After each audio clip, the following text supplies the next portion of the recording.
Kat. Paige, halika sandali. Asan si Mary? Naku po, sobrang sorry po talaga, sir. Sinabi ko naman po sa kanya na oras na natigil, pero pumunta pa rin po sa costume. Costume room. Pero, ano yung costume niya? Yun nga po, sir. Sabi niya, balik-balik. Gusto niya yung maski, yung mas bongga para sa review. Ano? Pero, mga kaibigan, pamati po sa may delay, may konting problema lang po kami sa... Direct! I'm ready for my close-up! Yan si Ren sumali. Nakasali talaga. Paige. Sa si Lisa.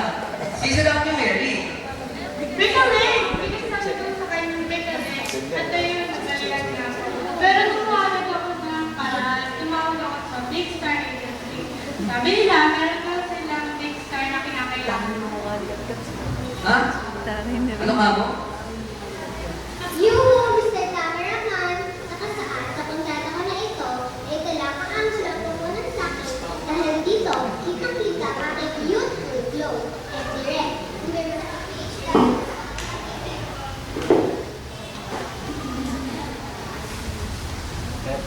Number 56, kailangan ko ng sariling dressing room na may malaking star sa pintuan.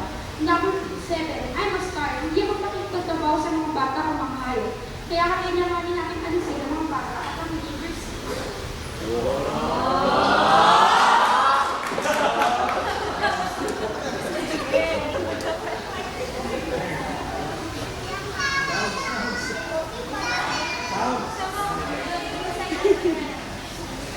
And most importantly, number 58, spaghetti! Lots of spaghetti! Tandaan ninyo, lahat ng narinig ko ngayon ay gusto ko sa spaghetti! Spaghetti! Tama, spaghetti! Sige, ito lang walang katapat. Oh, shit! Pataris. Masama si Rain. Nasaan na si Rain?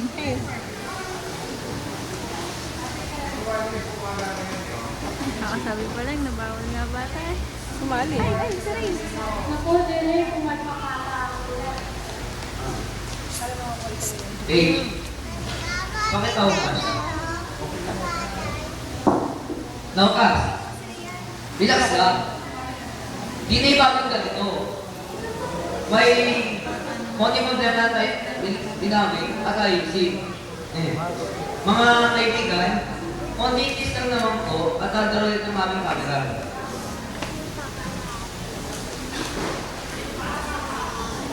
You called? O sa Mia. Ano naman yung contract, sabi ko kontrata mo, ang spotlight na ito, ay sabi sa April lang, kasi Jesus. At sa Mia, umupo ka dito. Now children, pwede niyo ba mawig sa kanyang ating warm song?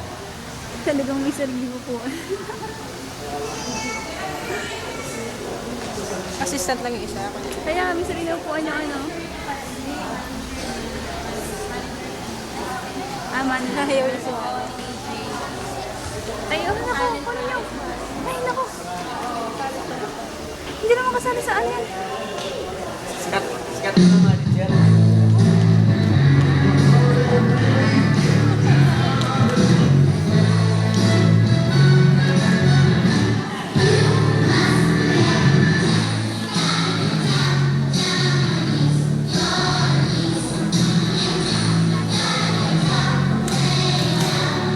Ikaw na nga.